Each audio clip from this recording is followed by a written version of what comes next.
Hey Neuro Nerds, I wanted to return to the vestibular system to talk briefly about the motor functions of the vestibular system. So one of the major things many of us know about the vestibular system, particularly the peripheral vestibular system, is that it is responsible of our vestibulo-ocular reflex, or VOR.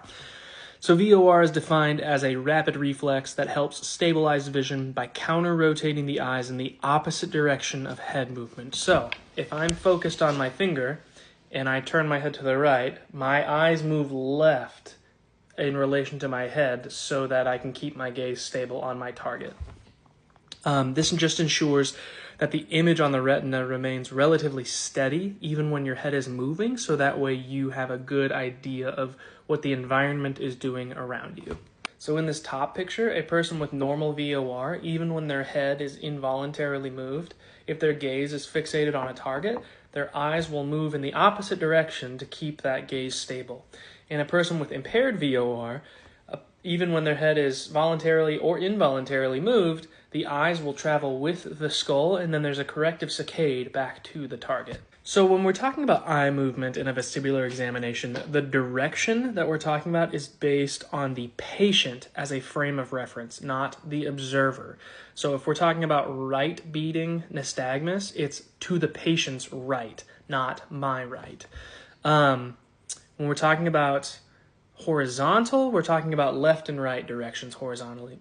Vertically, we're talking about up and down, and then torsion is left or right rotation inside of the skull, and we base that off of the top pole of the eye or the iris to describe a left torsional or a right torsional. So each semicircular canal is responsible for canal-specific eye movements. And so in a normally functioning person, we're just describing the right side of the peripheral vestibular system right now. When my right side is excited, my eyes will move leftward. And so when I turn to the right, to keep my gaze focused, my eyes will go leftward while my head goes rightward. And so the horizontal canal controls that portion of VOR. Now, if I move my head in the plane of the right posterior canal, so I'm focusing on a target, in the plane of the right posterior canal, my eyes will move left and rotate leftward.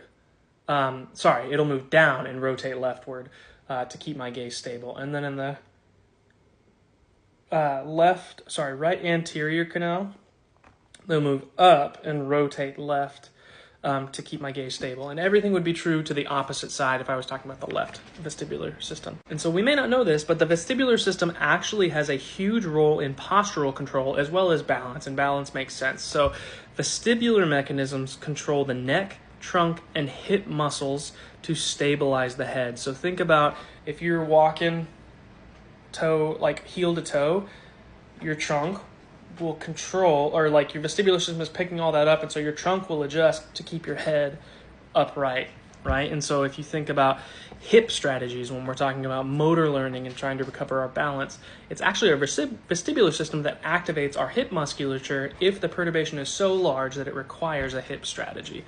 Now, your ankle strategies is going to be controlled by your somatosensory system, which makes sense if you've learned about those things. But somatosensory system loss leads to the adoption of hip strategies in situations where ankle strategies would be more efficient. And so even if you've lost somatosensory input, your body can still figure out how to adapt to maintain your balance through compensation of your vestibular system. And lastly, the intensity of evoked responses to perturbations can be disrupted with vestibular deficiency, although timing is less affected. So for instance, what I mean by that is if I have a really small perturbation, you might take a very large step, although your timing might be perfect. You don't have delayed response, it's just not appropriately sized response because you can't detect how big that perturbation actually is. So the vestibular system is not just a very complicated sensory system. It actually plays a large role in postural control and balance. So these were the motor functions of your vestibular system. If you have any questions, please feel free to comment and reach out.